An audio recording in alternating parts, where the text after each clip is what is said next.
Halo semuanya, udah lama banget gak nyapa kalian kayak gini di video, di reels, apalagi upload di YouTube.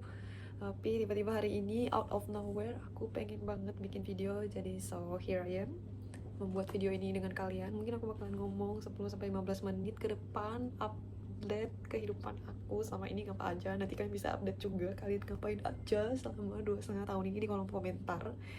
Walaupun ya sebenarnya update live ini agak gak penting-penting banget. Tertanda hari ini 14 Januari 2025. Kayak cepat banget. Mungkin pertama kali kalian kenal aku ada yang dari zaman kuliah di 2018 waktu aku lagi suntuk-suntuknya skripsi terus aku bikin konten, atau mungkin yang kenal aku dari perjalanan working holiday aku, yaitu aku start dari tahun 2022 dan sekarang kita sudah di 2025. Cepat banget, dunia emang banyak banget gebrakannya, tapi kita harus selalu siap. Ya udah, jadi di hari ini selain update-update kehidupan, sepertinya aku mau berefleksi tentang apa saja yang aku lakukan, kerjaan apa aja yang aku lakukan selama 2,5 tahun ini. Gak penting banget ya. Pas datang-datang tuh bukan update kesangan atau apa, malah bahasannya selalu kerja karena ya memang 2,5 tahun ke belakang kerjaan aku tuh tiap hari tuh emang mostly kerja dan kerja selama di Australia. Healing jalan-jalannya ada tapi tipis-tipis gitulah ya. Dari dulu aku sebenarnya udah pengen banget bikin hospo series gitu, kayak video one by one cerita tentang gimana pekerjaan aku, gimana aku bisa dapat kerja hospitality selama di Australia, sepak terjangnya gimana, kungfunya gimana, dan mencari kerjanya gimana, tingkat kesulitannya gimana. Karena nggak terasa ternyata aku sudah menjelajahi 3 state gitu ya.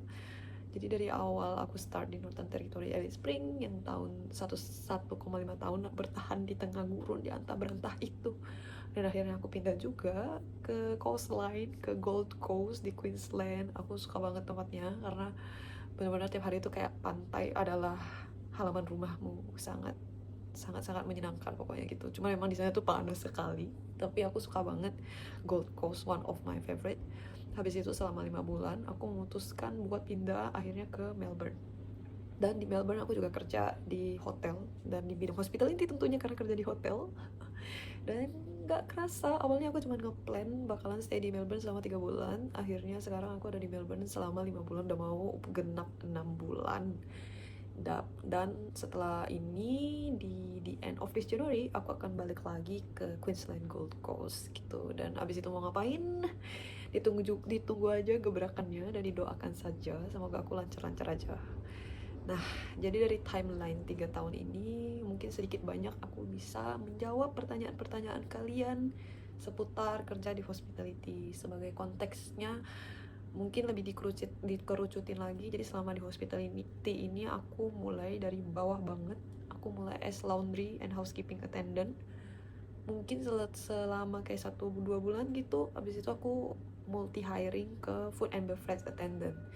Dan memang karirku selama di hospitality ini paling lama kerja itu as food and beverage experts. Jadi sampai sekarang pun bagianku tetap di front of house di bagian F&B. Outletnya nano-nano, kerja di bar, kerja di fine dining restorannya, kerja di breakfastnya, kerja di dinnernya, kerja di banquetsnya, kerja di eventnya, wedding, corporate events. Kayaknya ya sudah kayak bercampur aduk bang, tapi ya semua kerjaannya tuh selalu yang front of house. Dan yang menurutku yang paling seru itu waktu aku kerja di kasino menjadi gaming attendant. Itu adalah salah satu kerjaan hospitality yang menyenangkan dan paling gak bisa dilupakan. Kayak out of nowhere tiba-tiba kerja di sebuah kasino, itu tuh seru banget sih mengetahui kayak back of house-nya. Oke, daripada ini semakin melar ke arah yang tidak ngalur ngidul dan tidak jelas, mungkin aku mau kupas sedikit-sedikit aja. Habis itu mungkin habis video ini aku bakalan bikin lebih rinci per topik, jadi kalian gak pusing gitu ini orang ngomong apa gitu kan. 15 menit tadinya ngomong A terus ngomong B C D E F G, namanya juga videonya mulai aja dulu. Jadi ya udah dimaklumi aja, di 10-15 menit ini aku bakalan ngomong seperti kayak 101. Aku menganggap kalian lagi datang ke apartemen aku, berkunjung terus ngomong sama aku kayak gitu ya. Jadi anggap aja pertanyaan yang paling sering dilontarkan kepada saya ketika kayak tahu aku bisa kerja di hospitality industry dari level di regional area, dan sekarang ada di kota besar, dan puji Tuhan rezeki banget keterima di 5-star hotel yang ada di Melbourne kayak gitu. Sebenarnya kunci dari mendapatkan pekerjaan hospitality mau di regional area, di medium regional kayak Gold Coast, bahkan di big city kayak Melbourne adalah apply sebanyak-banyaknya kawan. Kayak ketika kamu bilang aku sudah apply banyak tapi nggak diterima, tapi benar-benar emang harus sebanyak itu. Kayak aku setiap kali pindah ke tempat baru, hal yang aku lakukan adalah aku selalu apply sekitar kayak 20 minimal, itu minimal. Lamaran pekerjaan yang open aku apply, pokoknya sehari minimal 20. Dalam seminggu itu ya berarti ada 100, 200, mungkin 500 atau bahkan 600 apa lamaran pekerjaan yang aku layangkan gitu kan. Jadi bisa kalian bayangkan, karena sebenarnya mikir paling bodohnya tuh gini sih, kayak sistem probabilitas. Jadi kayak kita mengusahakan dulu kan, gak mungkin dari kamu nembak 100 kali itu tuh kayak 100 yang meleset. Minimal ada lah dari 100 ini kamu tuh hoki 1-2 kali gitu kan. Nah itu yang aku lakukan saat melamar pekerjaan di hospitality, pokoknya lamar aja dulu. Terus yang kedua, biar lebih tepat sasaran, aku selalu bikin customized cover letter. Jadi cover letter kayak expression of interestnya tuh dipersonalize gitu. Walaupun ini sebenarnya agak PR kan, tapi sebenarnya lumayan gampang juga. Kayak kamu bikin aja template untuk beberapa posisi, terus nanti di situ nanti kamu tinggal ganti nama perusahaannya. Jadi kesannya tuh kayak private gitu, kayak tebar jala juga sih. Dan kalau kamu semalas itu, sebenarnya sekarang tuh udah ada yang namanya ChatGPT. Udah tinggal kamu bikin aja promptnya kan, terus kamu customize lagi, kamu enchain lagi sesuai dengan kata-katamu, mempermudah kamu juga kan. Terus tinggal di apply dalam seminggu, 1 hari itu apply 20. Yakin deh pasti dari 100 resume itu bakalan ada yang balik setidaknya 5 atau 10. Tapi yang paling menentukan adalah sebenarnya yang ketiga, itu adalah tahap interviewnya. Karena pas di interview ini kita emang udah gak bisa berkelit, ngelak atau lain-lain. Karena di saat interview ini kan kamu bakalan ketemu one-on-one sama recruiternya langsung gitu. Kayak benar-benar biasa sama HR-nya, bahkan sama usernya sendiri. Biasanya ketemu langsung sama manajer venue-nya, atau ketemu langsung sama general manajernya. Soalnya kayak kemarin pas aku di 5-star hotel ini, itu benar-benar berlapis-lapis. Pertama kali abis udah di screening, udah diterima, itu interview lagi via telepon. Pas lulus interview via telepon, aku interview lagi ke hotelnya. Nah pas di hotelnya itu kayak ada 10 atau 15 orang. Dari 10-15 orang ini kita diwawancara sama manajernya, sama supervisornya, terus sama general manajernya juga. Kayak kita benar-benar ditanyain langsung. Terus dari 15 orang yang walk in interview datang ke venue, itu cuma 3 yang diterima. Bayangkan, emang kayak kadang melamar kerja tuh kayak gitu banget, udah kayak tapi itulah yang harus kita lalui kan. Nah menurut aku tuh pas interview ini tuh adalah saatnya kamu tuh benar-benar bisa jualan dan present diri kamu gitu. Karena di situ kan kita benar-benar bisa nego one-on-one. Nah di sana itu sangat menentukan kamu tuh diterima atau enggak. Dan kita biasanya bisa mengusahakan minta feedback, walaupun kita ditolak, kita bisa minta feedback gitu. Nah kurang lebihnya kayak gitu. Dan sejujurnya waktu di Melbourne ini aku udah diterima beberapa interview, kayak 5 atau 6 interview, tapi pada akhirnya aku memilih untuk mengambil yang 2 kerjaanku yang sekarang. Yang pertama di event group, yang kedua di 5-star hotel ini. Nah kenapa yang di event group juga, itu juga one of my dream. Aku suka banget venue-nya, karena venue-venue mereka itu menarik. Mereka tuh bikin event di heritage building yang ada di Melbourne. Jadi kayak kapan lagi kita bisa kayak ngelihat back of house-nya heritage building di Melbourne. Itu my one sense of my experience yang aku suka banget selama aku berada di Melbourne, dan what I love about working in hospitality in Melbourne kayak gitu. Terus banyak juga pertanyaan dari kalian yang kayak, Kak, kalau misalnya kita nggak ada pengalamannya kayak gimana? Sebenarnya di hospitality ini menurut aku adalah industri yang sangat doable banget. Kayak kamu bisa pelajari semuanya dari nol. Karena aku kemarin juga nggak ada pengalaman sama sekali. Cuman memang jujur jurus jitunya adalah memulai karir di regional area. Kenapa? Karena memang standar di regional area itu tidak setinggi standar yang ada di kota besar. Cuman jujur di kota besar itu peluangnya juga lebih gede. Cuman mereka memang udah expecting more. Mereka udah expecting orang-orang yang udah ada experience-nya. Jadi emang ada hoki-hokiannya dan tingkat kesulitannya masing-masing. Tapi menurut aku kalau kalian benar-benar gak ada pengalaman dan mau mulai di regional area itu tuh sangat advantageous banget, karena di sana kalian tuh sebenarnya bisa belajar banyak dan lebih slow pace gitu. Sebenarnya kena smash juga sih waktu high seasonnya di regional area, lumayan ramai juga dan sibuk. Tapi kalian tuh bisa lebih banyak negosiasi dan belajar karena standarnya tuh gak setinggi yang ada di kota besar kayak gitu. Jadi kayak start small.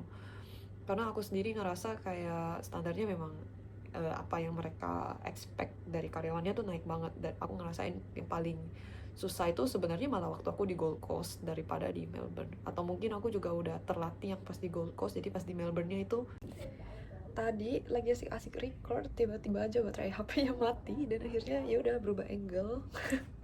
Dan seperti yang dilihat ini saya lagi golden hours. By the way sekarang tuh udah jam 7 malam di Melbourne dan it's still this bright.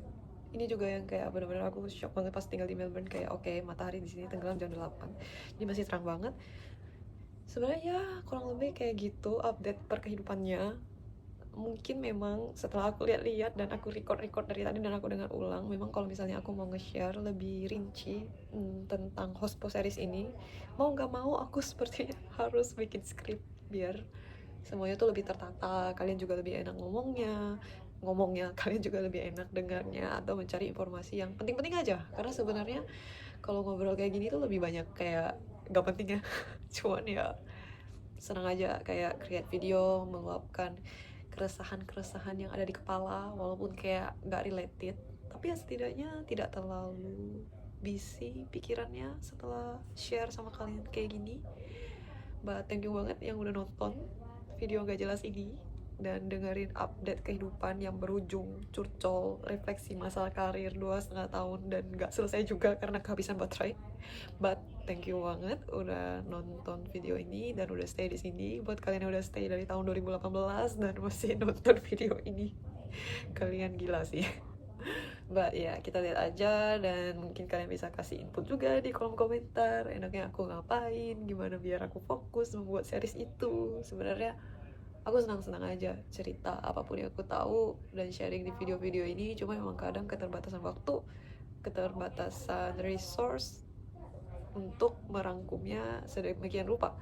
Dan memang akhir-akhir ini terutama akhir 6 bulan ini aku lagi banyak banget nulis, kayak literally aku setiap hari menulis selama 1 tahun di 2024, dan akhirnya sampai dikasih buku baru juga sama Randi temanku buat nemenin 2025 ini. Jadi kayak tiap hari aku nulis, ngerekam keseharian aku, terus aku reflecting lagi kayak gitu. Udah mungkin kayak gitu aja video update kehidupannya. Mungkin bosan juga sih sebenarnya kalau bahas-bahas working holiday terus.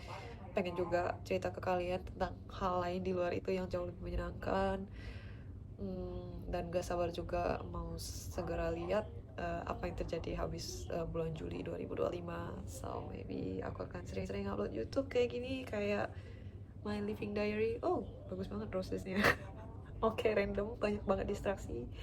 But thank you for supporting me the whole of this time, udah nemenin aku dari zaman kuliah sampai kerja terus sekarang. Aku benar-benar gak sabar untuk ngeliat beberapa tahun ke depan kira-kira aku bakal gimana, karena we never know. Kayak dulu ngupload video pertama kali masih di Jogja, and after that I moved to Jakarta and then move all around kayak Bali, terus jalan Bandung, akhirnya di Northern Territory Alice Springs, terus pindah ke Gold Coast, and now we are in Melbourne. Kayak aku penasaran banget tahun depan bakalan gimana dan bakalan dimana. But ya semoga di 2025 ini semuanya berjalan lancar dan we are surviving good in this year. Dadah.